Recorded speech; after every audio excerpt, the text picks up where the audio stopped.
తొలి వలపులలో ఏ చెల్లికైనా అలక ఉండునని విన్నాను.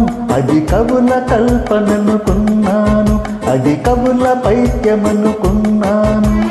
మీలో నాపై అలకను చూసి వలపు చేష్టలనుకున్నాను.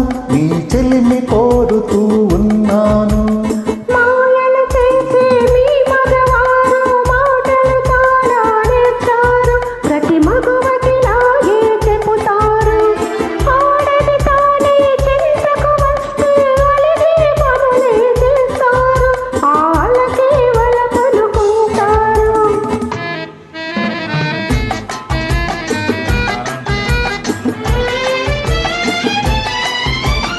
కోరిన వాణ్ణి కొంగుముడేసి తిప్పదలుచు